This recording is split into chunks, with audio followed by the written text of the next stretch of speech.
Here at Smoking Barrel. Everything is live. Hey, welcome, Smoking Barrel. We are here live on Instagram, Facebook, and YouTube. We're here every Wednesday. Glad to see you.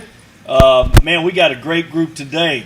If you notice, we've added one last week, and Busta is his nickname. Busta? Busta, my cigar. Okay. Well, that's GTG. But you're like cigar extraordinaire, right? Whiskey Tango Charlie. See what I mean? Right now. T. Crocker, the cigar pimp slash Thank you. cigar extraordinaire. All you gotta say is right there.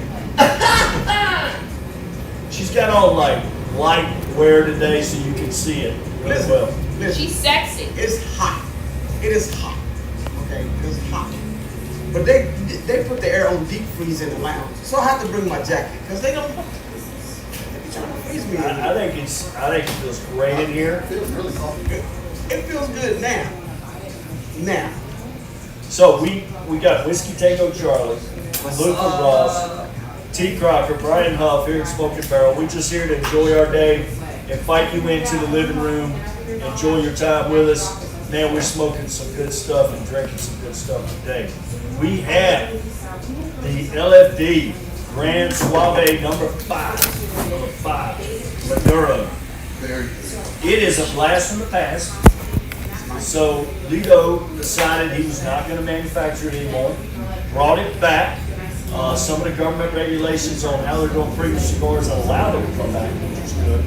Broaden the market, and you know,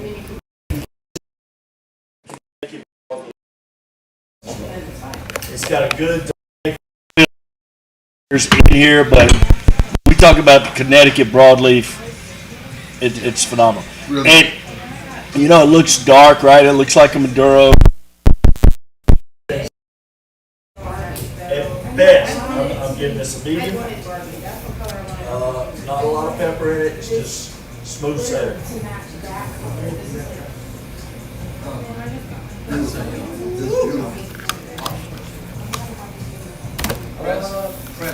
I'd say it's a box press. Like Really good. We're also drinking today Heaven Hill, bottled in bond. New arrival to North Carolina in the last 12 months. We started getting it in. Charles, have you been to Heaven Hill Distillery? I have, yeah. Okay. Oh, yeah. This is, y'all said the thing about what we were smoking and drinking. I got the real about the selection. I'm just saying. Yeah. Because the Heaven Hill. Hello. So this is something that came out. No, I did It not. actually came out in, when they first released it, June of 2019. Alright. Think about something coming to the market. Sure, right smack dab in the middle of COVID. Yeah. But it actually came. I didn't. Last year, it was about a year ago.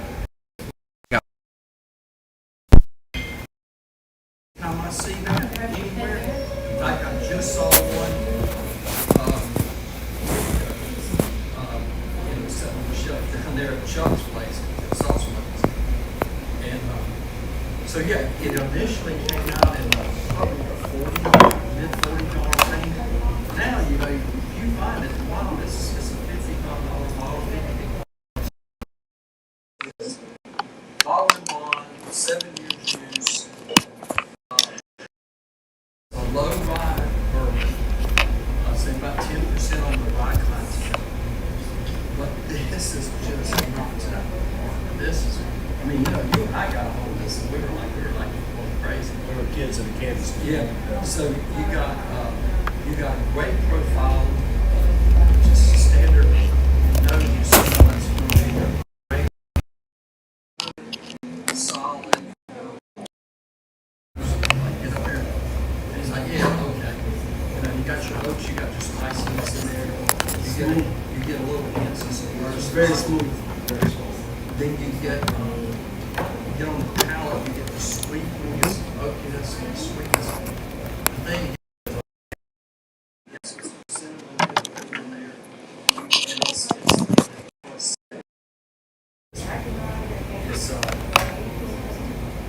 almost to a long finish. Just sit there. Just think about that from a price standpoint, everything else. It's just a solid pour, and I was excited. When I saw this one, today's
Instead of like live crazy. I'll tell you, where Troy and I got our first view of this, is we'd seen it, we went around, and we had one of our guys that took our bourbon store class.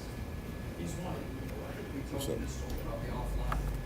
But this gentleman invited us over to his house after he got his certification.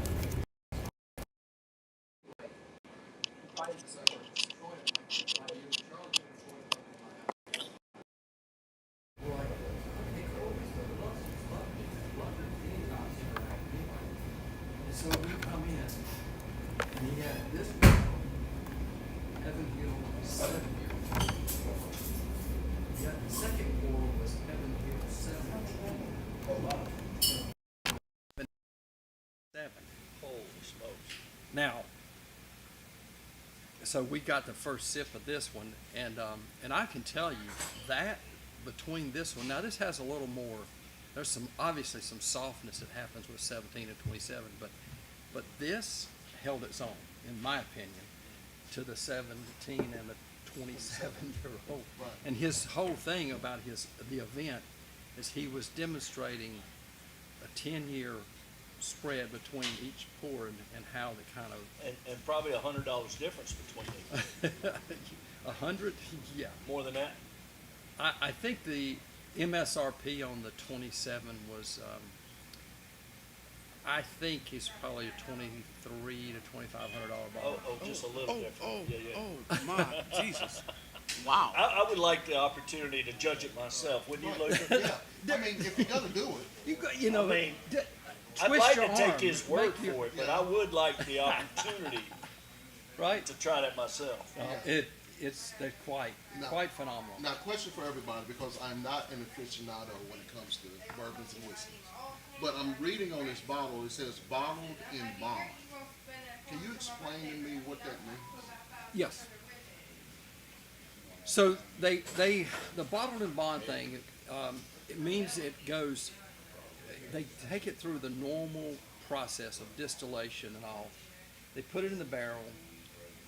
To be called bottled and bond, it goes into a bonded warehouse, and at the minimum, it has to be 4 years old.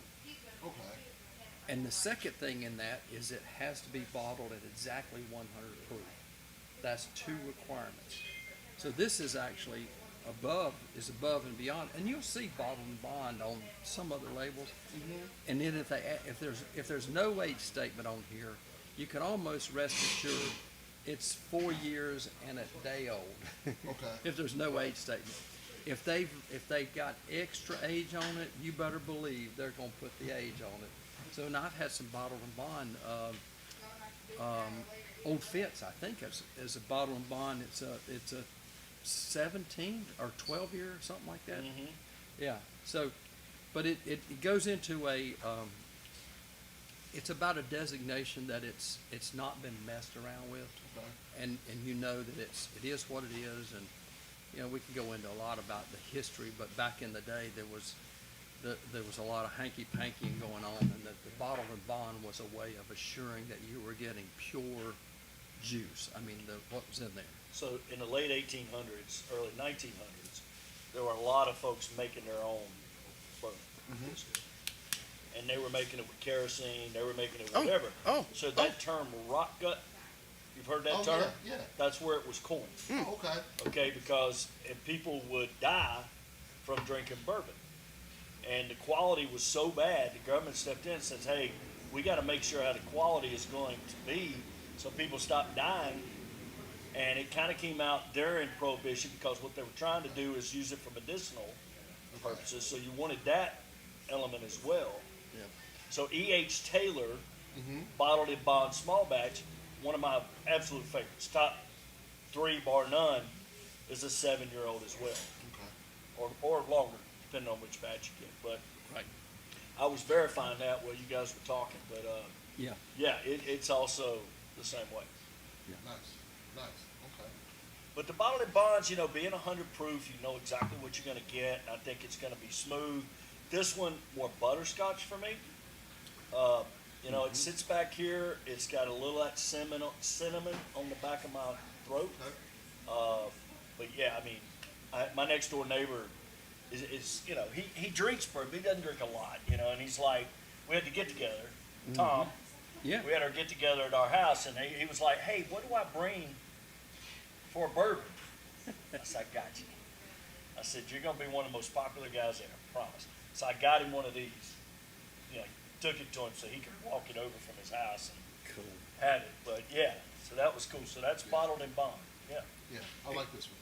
You go to Beach House, you just take a glass. That's all you gotta do. Just take a glass. Just take a glass. Okay. It's fine with me. Come in the cabinet, pick what you want. Wow.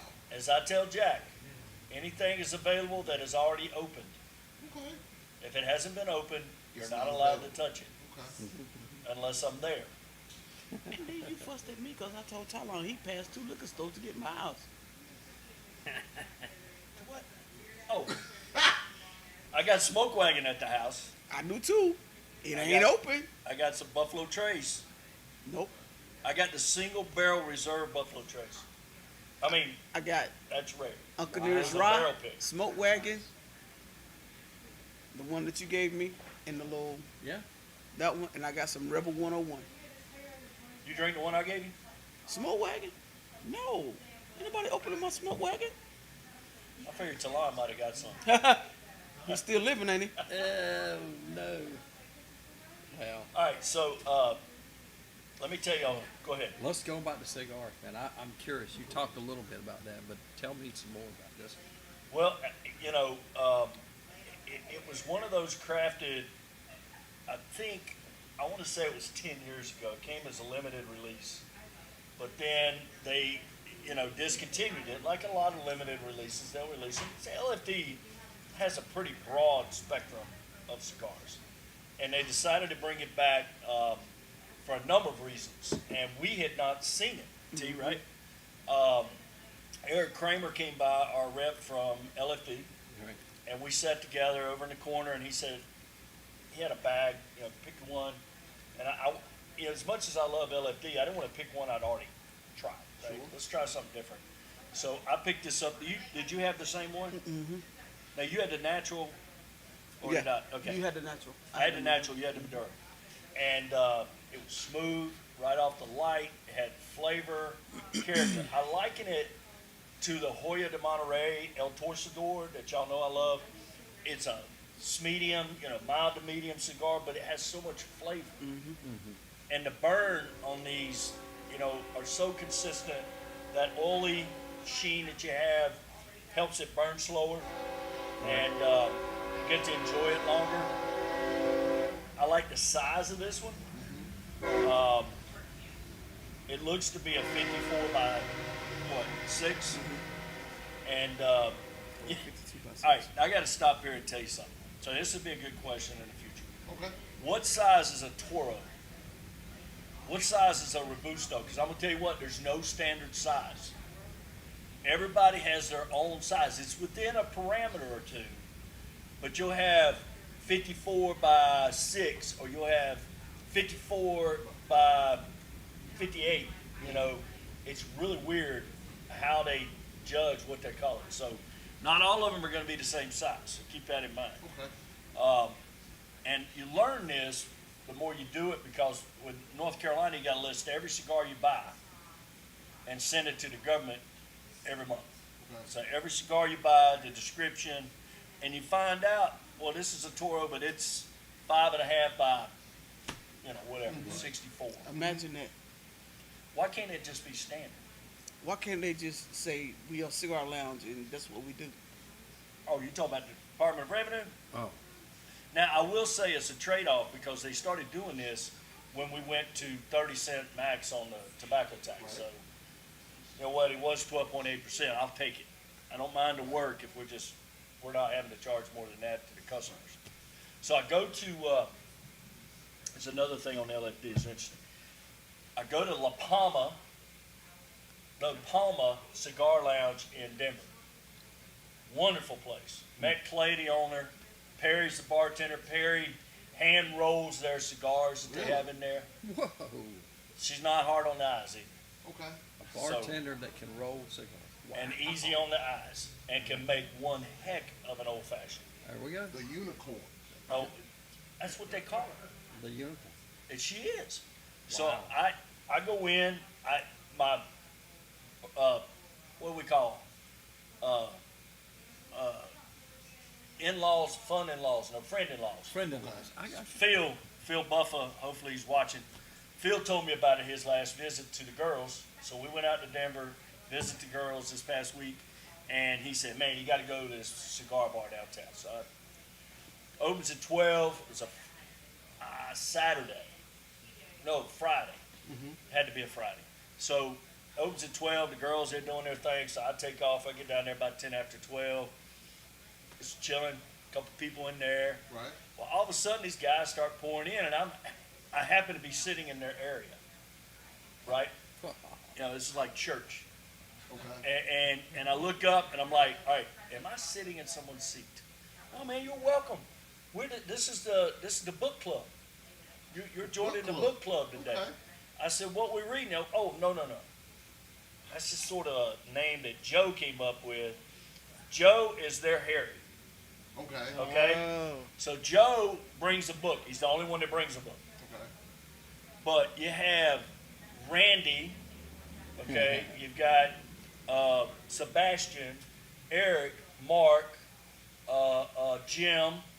So these guys are all sitting around, and as we start talking, and it's amazing. You show up in there, and all of a sudden they give me their challenge coin. Hey, you wanted the club now. Wow. You're here. So we sit around, and the first thing I did, obviously, the Palma hand-rolled cigars. So I tried the Maduro first. Mm-hmm. I then tried the Corojo, and then I tried the, the natural. Okay. And so of those, the Maduro was my favorite, but all of them were hand-rolled right there. And she was doing some while we were there. So she was going to an event later that night where she was rolling them for their event. And I was like, I'd like to fly you out. Really? Oh, yeah. If she made her old fashions and rolled cigars, yeah. With Stacy and her in the same room from Ashton. I would love to just to sit and learn how to do that. Yeah. Well, we would sit with her for a long time to learn, because I'm a slow learner. You heard it first, America. You heard it here Oh first. my goodness. So, here's the funny part. All right, so we're doing this, and it's like 5 o'clock. I've been there for almost 5 hours. And we're just talking, having a good Okay. time. So Gina and Maddie are meeting me down there to eat. El de Habla. Okay. Tremendous Mexican place. All these Okay. guys are like, man, you got to eat here. I said, well, I know I ain't driving home. So I'm meeting them. That day, at about 10 o'clock, Maddie lives across the street from a Lutheran pastor named Dwayne. Okay. So he comes over and he's talking, brings his kids, and we're, meeting. And go back to later that day. The guy said, "What you doing tomorrow between 1 and 5?" I said, "I don't know. What am I doing?" They said, "There's this Lutheran church that has a cigar lounge attached to it." Shut the And- whole. And I said, "You mean Dwayne?" They go, "How do you know Dwayne?" I said, "Lives across the street from my daughter. I met him this morning. Told me about a cigar place." I said, "I'm sure I'll be there tomorrow." Literally half a block away, like you just walk down an alley and you're in there. Small world. So I said, "Look, you can't tell Dwayne that I met any of y'all. I'm just gonna show up, and he's gonna be there. And I'm just gonna start going up. Hey, Randy, how you doing? Sebastian, what's up? Hey, Joe." These are all their names, right? And then there's Stephanie, that's Randy's wife. Brad is Randy's wife's son. Like, it's that type of thing. So there's 20 guys in this place by the time I leave. And everybody brings their, bourbon to try. Four Gate. Have you ever had Four Gate? Yes. Very good. Four Gate. Oh, Very good. Oh, yeah. And what they do, which is really cool, they'll bring a little container Dude, where did this of guy about come 1.5 or 2 ounces, and they'll fill in the thing and they'll give them away. Oh, Hey man, yeah? you tried this? Yeah. And they give it away to each other. Pretty cool. But yeah, I walk That in. sounds beautiful. I walk in. The pastor's blown away. I said, "Wait, what's up, man?" He said, "How do y'all know each other?" So we got to tell the story. That's fun. Yeah, it was. That's fun. But I wanna circle back, Talk, if you Darren. don't mind. What's up, D? What up, D? And talk about this church with a smoking section. Okay, it doesn't have a smoking section. So Okay. let me This be ain't better. Medea. There was an old building Okay. beside the church. Okay. About 3 years ago, he gets there as pastor. Right. And he likes to smoke cigars. He makes his own beers. He has 3 beers that he makes. Okay. All right? Wait. The pastor make beer? Lutheran pastor now. Dude, I didn't say Baptist pastor. Oh, Evan in the world. Williams. Dude, Evan Williams the father of bourbon, was a preacher. Louisville. Amen. I told Hey. him I'd make a good Lutheran. I didn't tell him that. I give you when you said that, it put me back to a story. I'm gonna tell y'all the funniest. This is a funniest story ever. It's kind of funny to me. So, I'm a young guy. I don't know. It was probably 19 or something. Anyway, our church that I was going to at the time was Lutheran church. We had a softball team, and so finished their game. And everybody said, "Well, we're going over to back in the day, Freedom Drive. We're going to Godfather's Oh yeah. back in the day, over on Freedom. Y'all know, yeah, right." Love Godfather. So we roll up in there, and we're sitting down and we order pizzas, and they bring us a couple pitchers of beer and set on the table. We're gonna end up living off the grid. And we had a new pastor that happened to come to there, and he played ball with us. And next thing I know, not thinking, I had never seen this in my life before. And he grabs him a mug and he pours him a beer, and I just sat there and I went, cause I'm like, and I've never drank beer with a preacher before, right? Right. And it's okay. And he looked at me, he says, "Charles, what's the matter?" And I was like, "Pastor, I've never drank beer with my pastor before." And he said, "What's the difference? You and I put our pants on the same way, don't we?" And I was like, "Go ahead, buddy." High five. It is a part of growing up in the South. I know. It is, yes. That's a big part of it. Yeah, no, it was, and you took it to a whole nother level now, talking about he had a cigar lounge. Well, they call him Pastor GQ. Pastor GQ. He's a good-looking dude, and he has 4 kids. He's married, all that, but he models clothes. Oh, wow. I said, and we've had a few drinks, right? And I said, "Dwayne, you know they call you?" "Oh Lord, what do they call me?" I said, "Pastor GQ." He said, "Yeah, I've heard that." But hey, great guy, great experience. But they showed me the pictures of Okay. what it looked like before they started on it, and man, it was trashed. Like it was bad, as bad as you can imagine an abandoned building being. Okay. And the building is probably 20 by 30.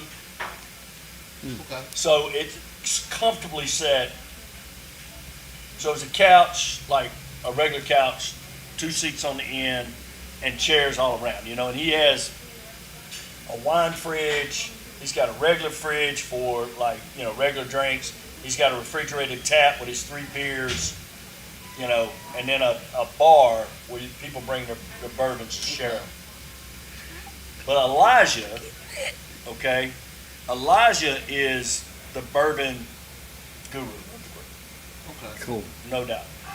And getting back to LFD, I said this kind of relates to LFD. Yeah. They have no LFD in the house. Uh-oh. And I looked at Clay. I said, Clay, here. You gifted him. I gave him a double Ahero 500, Okay. and I said, Clay, I try this, man. If you got an LFD rep available, if you got it available to get me, it's one of my favorites. So I gave him, I gave him an LFD double Ahero 500, which, you know, I travel with those. Right. And I also gave away a Hoya de Monterey El Torcedor. Gave that one to Randy because we were talking about it. But yeah, just a great time. And it proves what we always talk about. You Exactly. walk in any cigar Exactly. place in America Yep. and strike up a conversation. Yep. Because it's all about the culture. Yeah. It's all about the culture. Yeah. This one, so the gentleman we had with us a couple weeks ago, Achilles. Achilles. Cigar. So Achilles his cigar. cigars. And when you was talking about the sheen, I was sitting here studying this, and this had almost as much, but I still believe his has a lot more sheen to it than this one. This one has it, but his cigars really had that oiliness to it. Boy, it was something. But this is, I always have to throttle myself, because when I first lit this, I was like, ugh. And I have to decide. I got to get a 1/4 inch in, and then it just Mellows gets, out. Takes out. And now that we got in a little bit deeper, what I found already, just took a sip of that bourbon, the cinnamon just explodes. It When does, you get right? that sip, boom, Yeah. you get a great cinnamon flavor on that. Yeah, you do. And I noticed that as I've gotten about halfway through. Especially Yeah. in the back of your throat. Wow. All right, Luther. Yes. We have T. Are you going to read out the question, or are we just going to? Uh-oh, You want Mary, me to read it? Mary's been by, hadn't she, huh? Mary has brought us an envelope. The envelope. What was the guy called on the Johnny Carson show?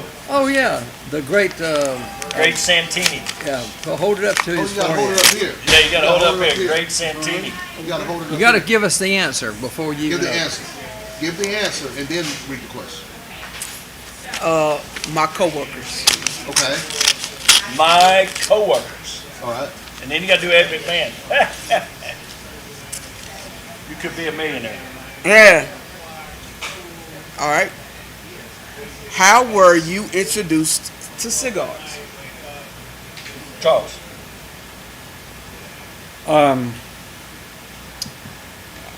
I would say real cigars and stuff. It was through my son Matt, my older son Matt. He's been in cigars for a while, and he always would ask me, well, let's go have a cigar. Let's sit in the garage and have a cigar. And I finally, he and I did, and I said, well, you know what? You know, everybody talks about the bourbon, sipping on a bourbon cigar. I said, well, I'm gonna bring a bottle of bourbon over, and you grab a cigar. I don't care what it is, something. And he kind of got me started on the path a little bit, and that's where I started. Really. That's great. T. How'd you get started? I actually started on my own, but then I was hanging around some of my coworkers, and they kind of put me on the right path of, like Charles said, the real cigars. Started out like most people with the flavored, and then kind of moved up. It didn't take long to move up. We've had T-Pain on the podcast before. We went to a lounge one day, and she was like, "You're done with all the," she called them foo-foo cigars, flavored cigars. She said, "You want to smoke what I smoke? Here you go." She bought me a Solemn 13 Oblongata. I will not order that cigar here. Because every time I smoke it, I get high. I live 2 minutes from here. If we order that cigar and we get them in the humidor, somebody have to take me home. The oblongata, Right, assassin's bullseye. right. Wow, that's what that is. Yep. You know, yours is different. So your introduction is different. I never did go through the flavored ones. Now I've ventured off into a couple here with Java and you know, some of those things, you know, here and there. But yeah, I just here's for me, just sort of. So in my younger days, I smoked cigarettes. I was a Marlboro man. It was about a pack Could of be on the commercial. about a pack of Marlboros. I don't know. I don't think I was ever a pack a day, but about a pack every 2 days. But I was a cigarette guy, and then I just said I'm done with that, and completely was off of tobaccos. Totally. Luther, how'd you start smoking cigars? About 8 years ago, Brian, my wife's brother, Eric Floyd. He's a little bit older than Dirk and Darryl, who play football. But that's not Sleepy. No, That's a cousin. I think that might be a cousin. Yeah, the Eric Sleepy Floyd. That's why I was No. bringing it up. No. Okay. This is a completely different Eric. Gotcha. And he still look the same. But soon after we got married, we went down to visit Eric and his wife out in Valentine, and he introduced me, gave me a cigar. It's the first time I ever smoked one. Now, I was the kind of guy who would go to outdoor music events. Somebody over here would strike up a cigar, and I hated it. Hated the smell, hated the smoke, hated it. Now I'm the guy who's taking cigars everywhere, Yeah. giving them out at music events and stuff. So I started with him. I started with the sweet side of things. Okay. And then progressed. I think my favorite sweet cigar was the Lartan that you gifted me a box for my birthday that I thoroughly enjoyed and smoked every single one, except for the ones that my wife squirreled away. Gotcha. But now LFD is my favorite. LFD is my favorite brand, the Double Ajero. But I think it's interesting how you can remember your experience like your first car, like your learning to ride a bike. This is that type thing in my life where it's important, I enjoy it, and I definitely enjoy the conversations and the connections you make. It's amazing, and you know, people don't understand it until they get in it. Right. Really. So my first was Carmen Cocciola. Okay. All right, 4 years ago. Okay.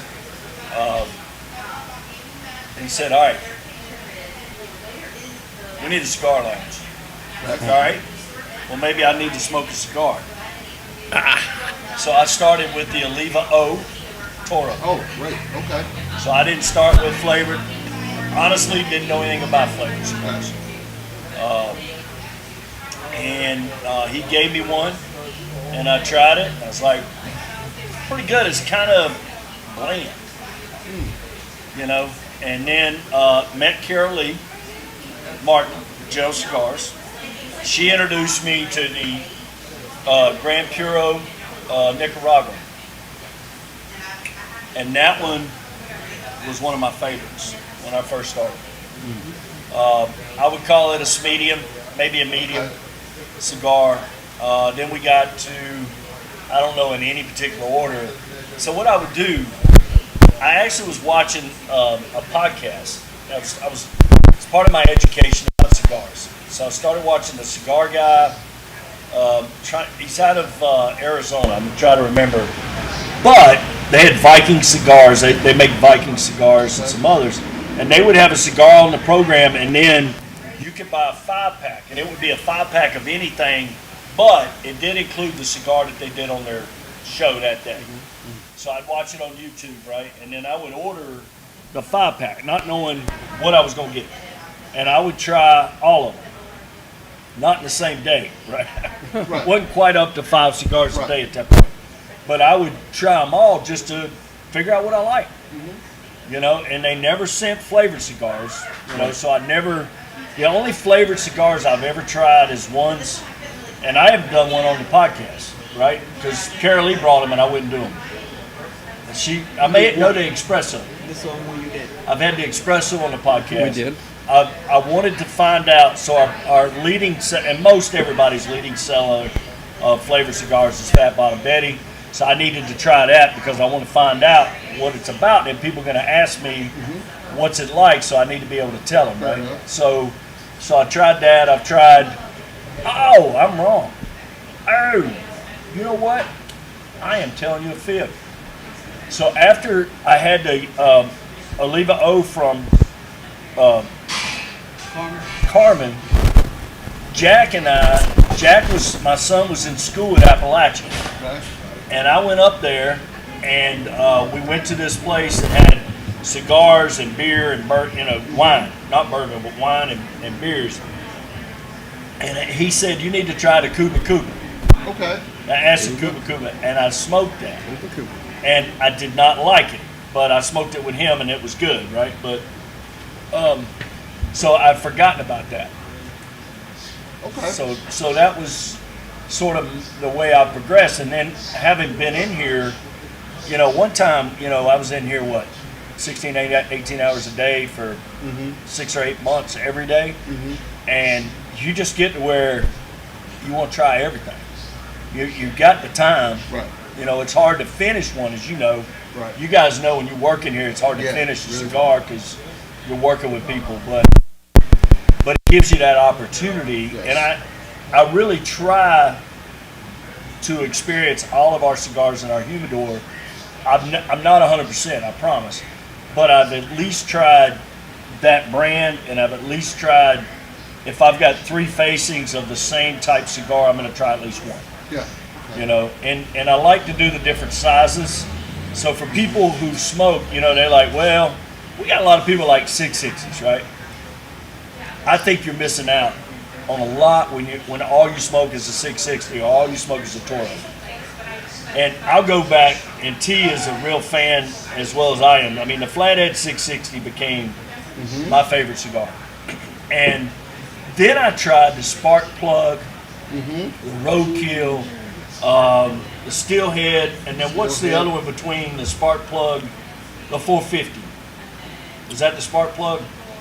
Spark plug is 450. What's the 250? You got the carburetor. Which the one? It's a little bit smaller. Is that a Spark Plug, right? Spark plug is So the small. Spark Plug, if you get it right, they're the same tobaccos. They're box pressed, but they carry a whole different flavor and a whole different feel than a Flathead 660. It's a 450. So it's a smaller cigar, but you're getting a different impact from the same tobacco profiles. Ah, okay. You see what I mean? Okay. So if you limit yourself to one size cigar, even from the same manufacturer or the same line, but you don't pick a different size, you're missing a lot. The Melanio. So they had I want to say a Robusto size Melanio out in Denver. Okay. Totally different taste. The Melania V Nub. Yeah. So you mentioned the word just now. You said impact. And I don't hear that word a lot when it comes to descriptions of cigars. Can you expand on that a little bit? Well, when you're having the flavor of cigar, today we've talked about how smooth the cigar is, right? The flavor that it has, the impact to your flavor, your taste buds, and your palate, Okay. and your senses. So if I try a 450 Spark Plug, and let's just say I've had a 660 Flathead 660, and I go to this, it's like a total different shock to my palate Okay. versus that 660. Okay. It just gives you a whole different experience with the same manufacturer, the same line, but different size cigars. You know, some people like Churchill, some people like Nub, some people, and it could be a time difference. Hey, I only have 30 minutes. I'm gonna smoke a Nub. Sure. Or I've got all day. I'm gonna, get a digger. Sure.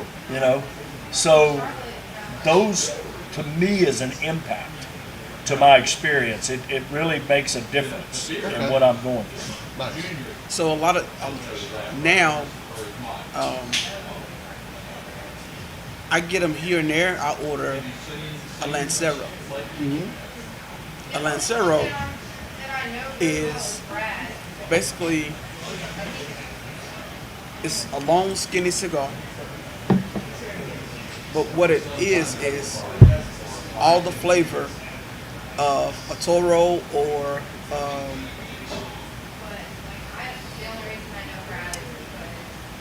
a Churchill, but it's just packed with. It's just a smaller smoke. And see, It's a smaller ring gauge, right? right, and I haven't smoked that yet, and I should. Is the Lancero, that's like a big pencil, Yeah. Yeah. a thick pencil, Right. not a number 2 pencil, but Yeah. I mean Uh-huh. one of them kindergarten pencils. Kindergarten pencil you So it's first about start half of one of this. So, yeah. And I a can lot of see people, that. a lot of people, they like a Lancero. Well, you have less of the filler happening, Right. and the wrapper is what you're really going for. The taste of the wrapper at those, right? I want a Connecticut broadleaf Lancero.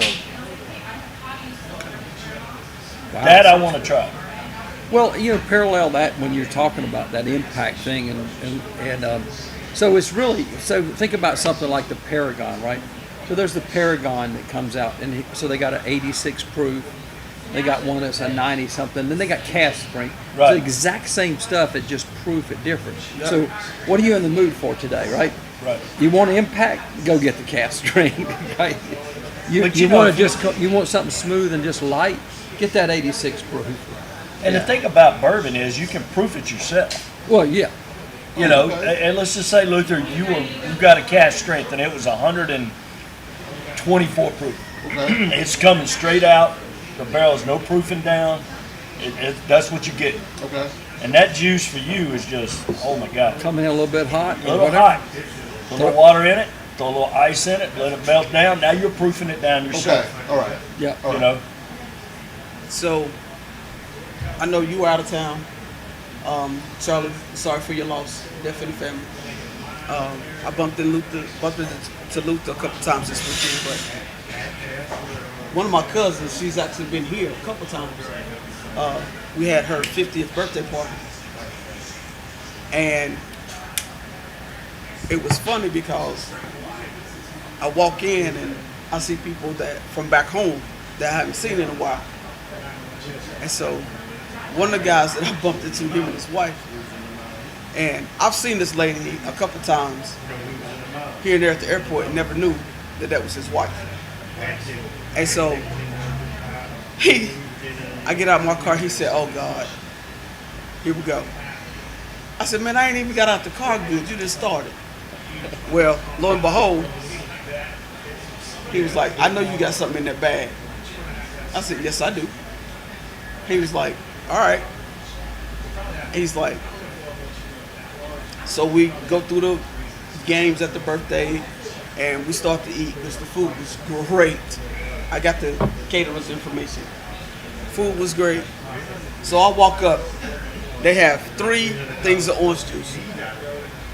I was like, I'm gonna need the one with the alcohol in it. It's like, this is the one in the middle. Okay. That one got gone first. Imagine that. So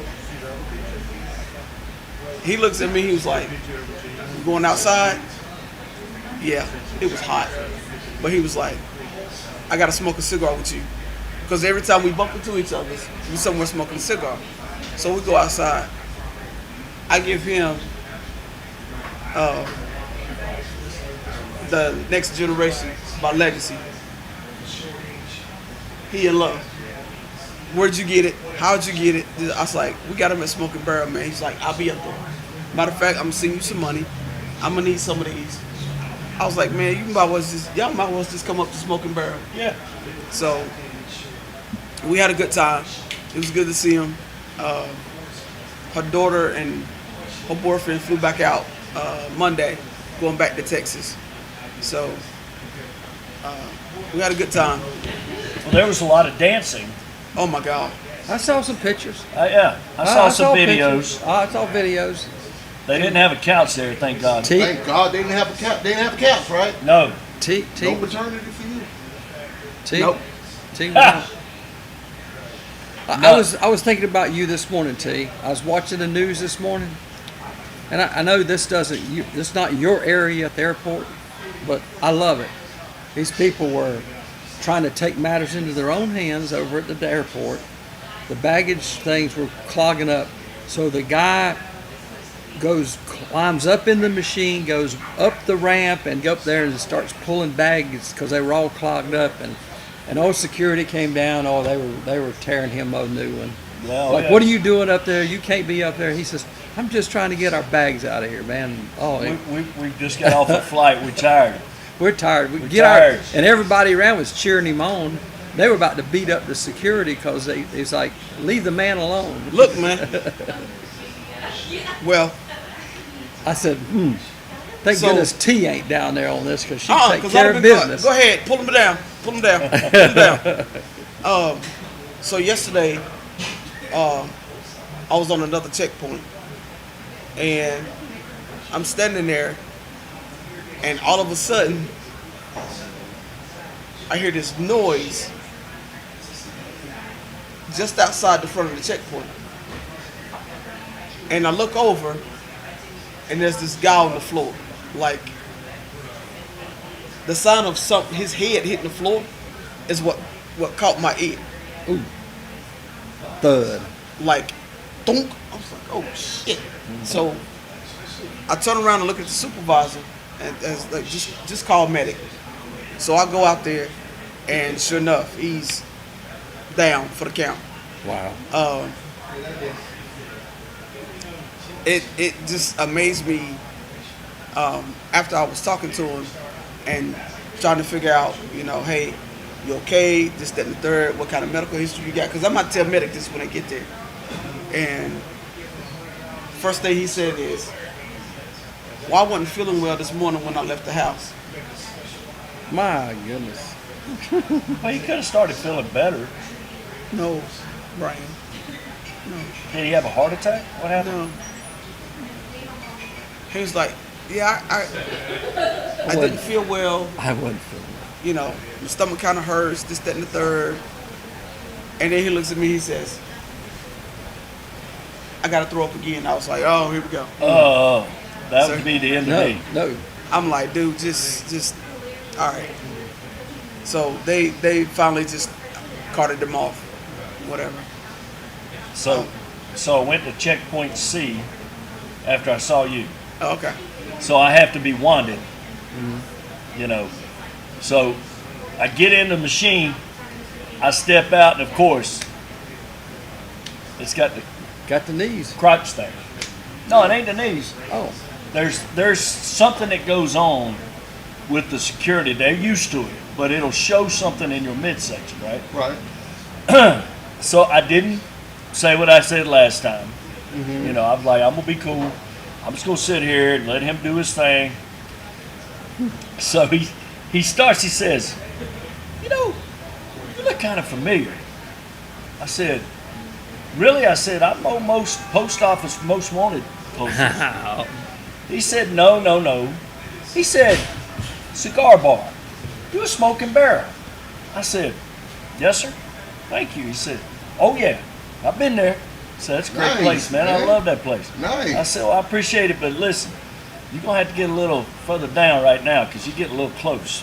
Well, when you He got- was up in there, man. He was doing his job, but, I know that I was giving him a hard time. But that was fun. That was fun. Stovepipe Brian over here has that problem at the airport. I told him I got balls of steel. That's right. What's wrong with that? All right, question for the group. As a cigar bar owner, is there legislation on the state or federal level that you know of that hinders cigars or the sale of cigars? Or, and if so, is there lobbying for people like you? Okay, so on the federal level, there's legislation that's been introduced over the years that the Premium Cigar Association that we're a member of will lobby against, and that is flavored cigars. Okay. Okay, so these are premium cigars that we sell. Okay, even if they have flavor to them, they're premium cigars. So we're not selling Swisher Sweets, Right. or any other blunts or those types of things. And they have been lobbying against that for some time. Now the good thing about Congress is it is bipartisan. A lot of people smoke cigars. It is not just a Republican, Democrat, Okay. Libertarian, Independent thing. It goes across the aisle. Okay. We live in the state of North Carolina where we were talking about a while ago. The cigar tax went down. Good. Down. Right. Like anywhere else, it's going up, right? Right. So it used to be 12.8%. Now it's max of 30 cents per cigar. Man, that cut cigar tax, let me think about the numbers. So by 1/6 of what we used to submit for cigar tax at the end of the month, it is 1/6 of that amount. Now, so I would say we're in a very favorable state for cigars and cigar smoking. In Denver, I'll give you an example. I don't know what the cigar tax was. Did not look. However, there can only be X many cigar places that allow smoking. It's a limited number, and they're at that number. So you have a cigar bar license.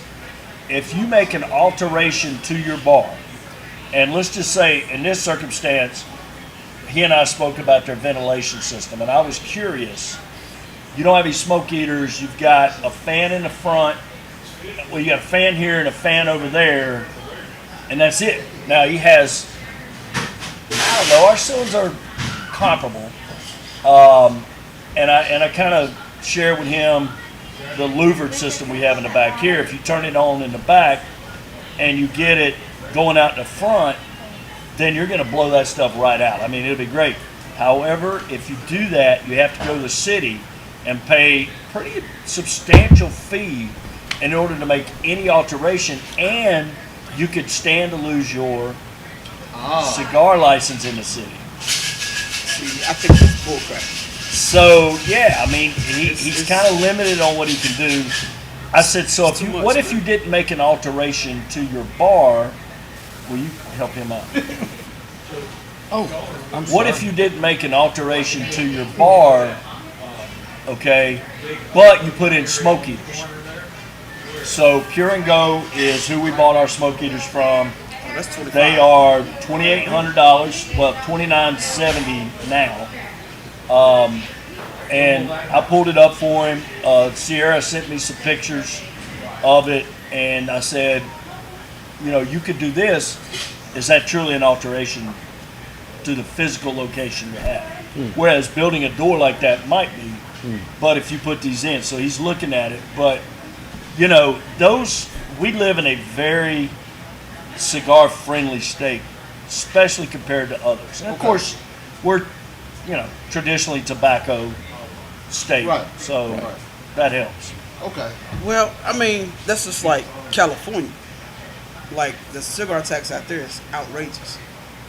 The crazy thing about California, at least when I was out there for 4 months, there's no cigar lounges. But you can buy weed on every corner. Okay. Yeah, I don't get it. I don't get it. Well, we won't get too political, but the one thing that bothers me is that Congress and the federal government is trying to keep everybody from starting smoking, right? Okay. They don't want them to smoke cigarettes. Okay. Okay, cigarettes. Let me be specific. Cigarettes. And vaping. Well, vaping, see, the only reason I want to do away with vaping is they feel it's a gateway for children or younger people to go to cigarettes. And both are flawed because if you want to, if cigarettes are so bad, then why are they still legal? Okay, Right. So you sign a legal agreement with the cigarette companies who are big tobacco, lots of money, right? Money's involved, right? And you do nothing, but you spend your whole life trying to keep people from smoking cigarettes. Right. Something ain't right here. So anybody that has vaped anything, flavor, and started doing it would never stop and go to a cigarette that tastes like ashes. Okay? That's flawed. Okay? That is just flawed in and of itself. It makes them feel better. But it started in California, which is what I was getting back to. Okay? Hey, nobody underage should be smoking anything. Okay? Period. That's why you have places that are vape shops at cars. You have cigar places at cars. Yep. You come in that door, you're not coming in that door if you're not 21. I don't care if you're bringing your kid to buy it. They ain't coming in this place. Right? That's just the way it is. That's the law, and we follow it 100%. Now, where are people buying underage vaping, cigarettes, alcohol? Go to your local convenience store. You know why? Because all their classmates are behind the cash register not carding anybody. Right. That's the problem. Why don't we address the problem? Right? Cigarettes. That's a problem. Make them illegal. And a lot of people get it mixed up because I hear people talking all the time about cigars and cigarettes. And it's all the same. No, it's not. It's nowhere near the same. This is leaf. This is natural leaf. They don't put formaldehyde in cigars. There's 1,000 carcinogens in a cigarette. 1,000. Wait, Tobacco in and of itself are not carcinogens. did you just pull out 1,000 out of your? Are you No. seriously? Are Yeah. you serious? I'm dead serious. Tar, formaldehyde. You could go down the list of what a cigarette has in it, Yep. and it is nothing but Chemicals. chemicals. That's why they're called cancer sticks. And cigars, as T was mentioning, they grow organic, natural Leaf. as it gets, as a leaf. They don't use pesticides. They don't use anything in that. You're getting 100% leaf right here. And I would say a very small percentage actually inhales it to their lungs. Very small. Now, would that have an impact on your oxygen? I'm sure it would. Over time, no doubt. But that's not how you smoke a cigar for 99% of the people. Oh, I'm in the 99 because I inhaled one time. That was my last time. As Carol Lee says, that's a self-correcting problem. Yes, it is. It does two things. Like I explained to people at the birthday party. They was like, no, I don't smoke that. I don't smoke. It's all the same. No, it's not the same. I tell them I teach Cigar 101. And the first thing I tell people, do not inhale. It's going to do two things to you. I promise you. It's going to blow your chest out and put hair on your crack. There you go. You heard it here, America. Right. On the crack. Do not inhale.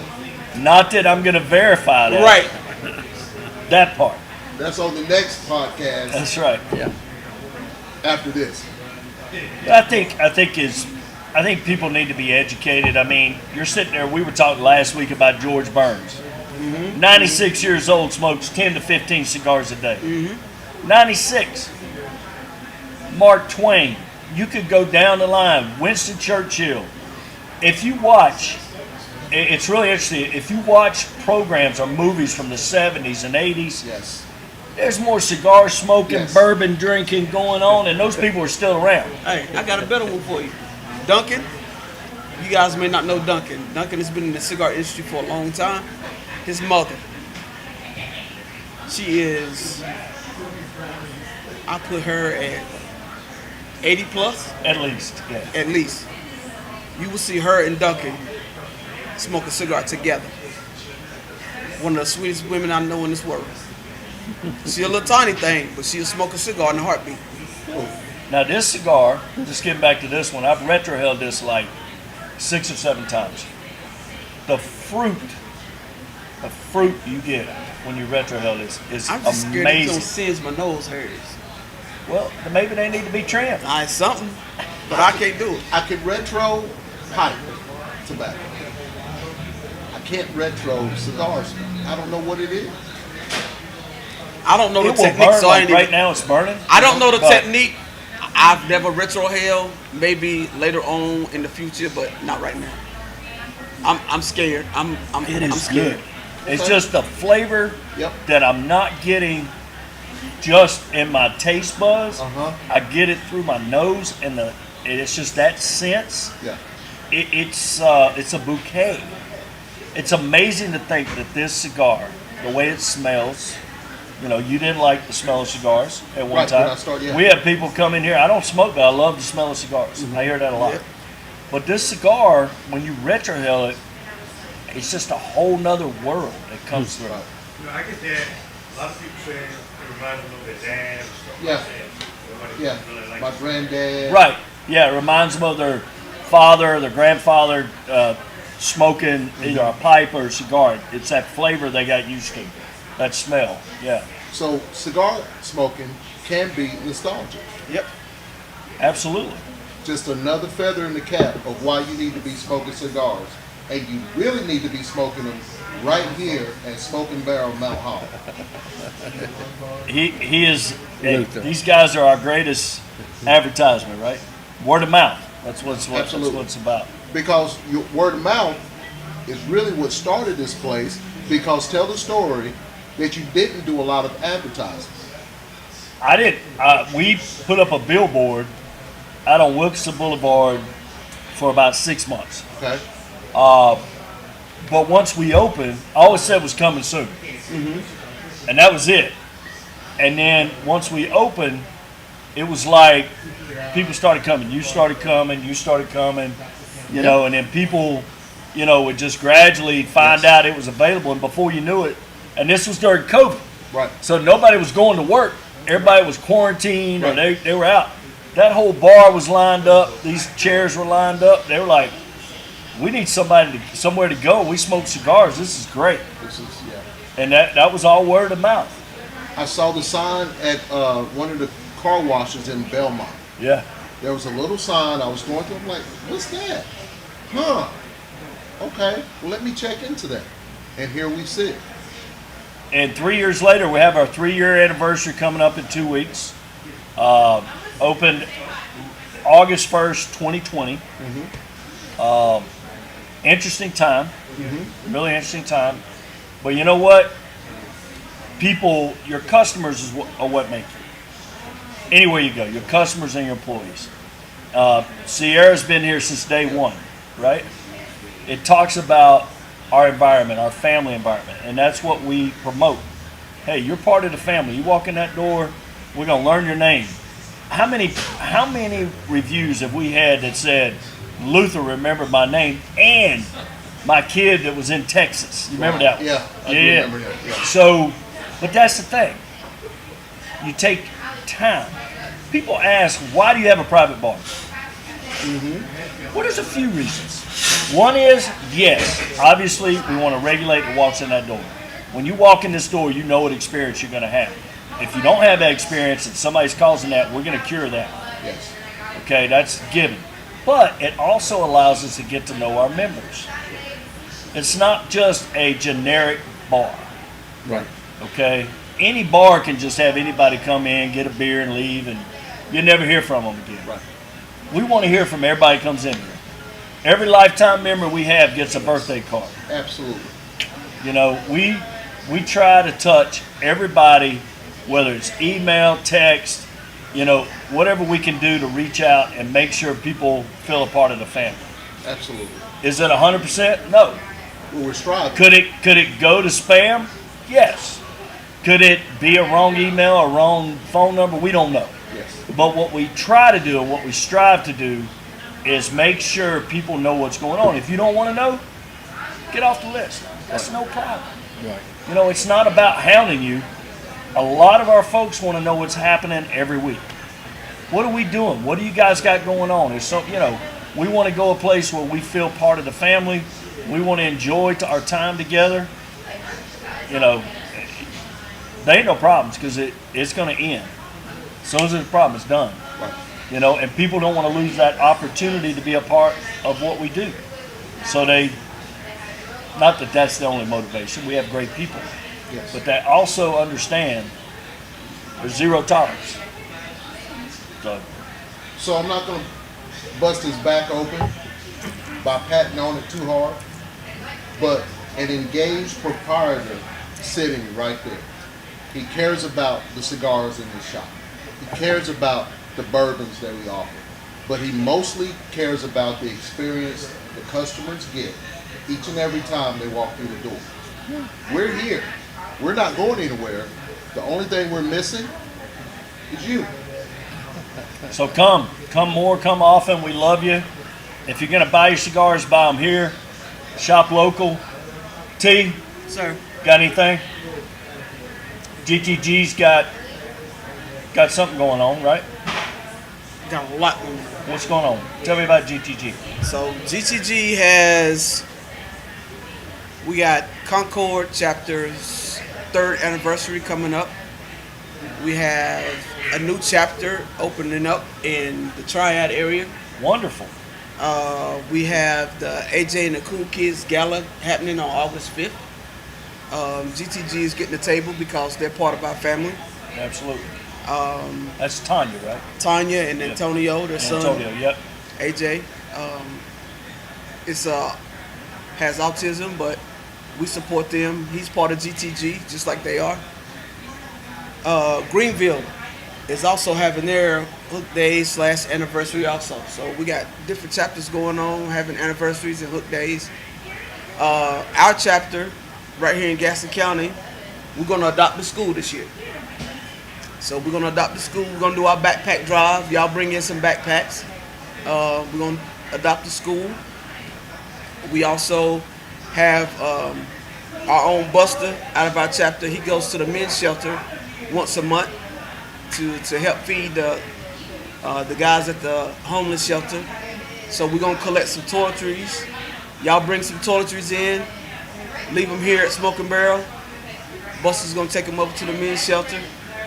Make sure those guys are taken care of. So that's just some things that we got going on. That's awesome. It's awesome. Yep. Love it. Wow. It's all about giving back. Yes. Whether we give it back personally here of ourselves, whether we do it in the community, as you guys are doing, which, hey, that's what makes our community Right. what it is. Right. It's what it is. Charles, any final words? Great pairing. Y'all picked this one. This is superb. Just Any final words, Luther?